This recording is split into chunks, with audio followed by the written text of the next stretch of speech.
TV9 digital के podcast में आपका स्वागत है। एक बार की इस कहानी पर यकीन करना मुश्किल है। इस कहानी को सुनकर आपके मन में कई तरह के सवाल उठेंगे। क्या एक समाज के तौर पर हम इतने गर्त में जा चुके हैं? क्या अस्मत से खिलवाड़ को लोग इतना मामूली मान सकते हैं? क्या इंसान की संवेदनशीलता पूरी तरह से खत्म हो चुकी है? क्या हमारा समाज हैवानों से पटा पड़ा है? ये कहानी आपके जहन को झकझोर कर रख देगी। आइए पहले महाराष्ट्र की ये सच्ची कहानी सुनते हैं। नमस्कार, आप सुन रहे हैं TV9 पॉडकास्ट और मैं हूं निधिकांत पांडे। महाराष्ट्र के बीड जिले का एक पिछड़ा इलाका है अंबाजोगाई। अंबाजोगाई में रहती है 16 साल की एक मासूम सी लड़की। हम उसे निर्भया का नाम दे देते हैं क्योंकि उसके साथ वारदात भी निर्भया जैसी ही हुई है। निर्भया की उम्र उस वक्त सिर्फ 8 साल की थी जब उसकी मां गुजर गई। उसके बाद निर्भया की जिंदगी बदतर होती चली गई। पिता ने अपनी बेटी की तरफ से मुंह मोड़ लिया। 7वीं क्लास के बाद निर्भया को उसका स्कूल छुड़वा दिया गया। निर्भया के पिता के लिए वो एक बोझ बन गई थी। सिर्फ 13 साल की उम्र में उसके पिता ने 33 साल के एक शख्स के साथ उसकी शादी करवा दी। शादी के बाद निर्भया से उसका पति जोर जबरदस्ती करने लगा।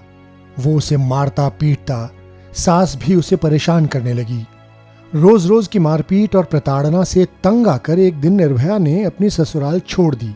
शादी के 1 साल बाद ही वो अपने पिता के घर चली आई, लेकिन पिता अब उसे अपनाने को तैयार नहीं। बाप ने छूटते ही कह डाला वो उसे पाल नहीं सकता। मजबूर निर्भया अपने घर से भी निकल गई। सोचा कि कुछ काम धंधा करके अकेले अपना पेट पाल लेगी। उसकी उम्र ही क्या थी, सिर्फ 16 साल। मजबूर निर्भया घर से निकलने के बाद बस स्टॉप पर पहुंची।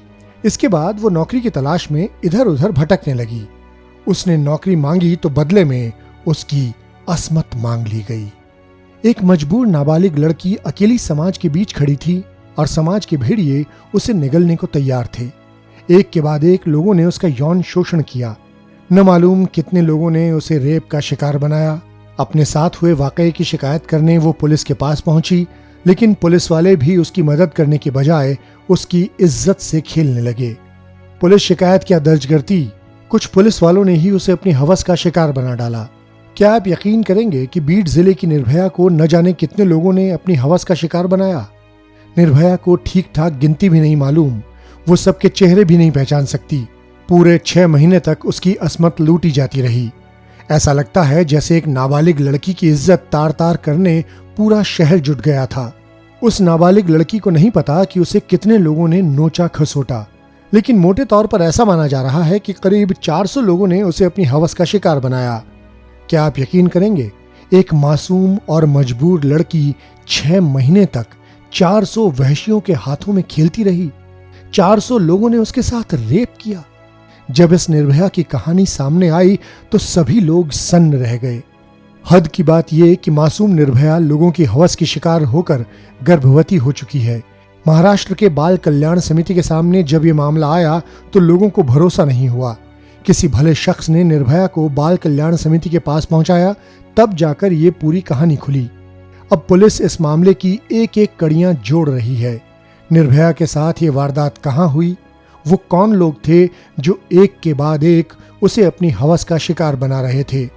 बीड जिले के एसपी ने पूरे मामले की जांच का भरोसा दिया है। शहर के सभी लॉज की तलाशी ली जा रही है। पुलिस सीसीटीवी के फुटेज खंगाल रही है। इस मामले की गूंज पूरे महाराष्ट्र में सुनाई दे रही है। एक बार को ये यकीन करना मुश्किल है कि एक अकेली लड़की के साथ हमारा समाज ऐसे भी पेश आ सकता है। 1-2 नहीं, 400 लोगों ने एक मासूम और मजबूर लड़की की अस्मत के साथ खिलवाड़ किया। ये एक शहर की कहानी है। सोचिए, एक समाज के तौर पर हम कितना नीचे गिर चुके हैं। अपना और अपनों का बेहद ख्याल रखिएगा। फिर हाजिर होंगे एक नए पॉडकास्ट के साथ।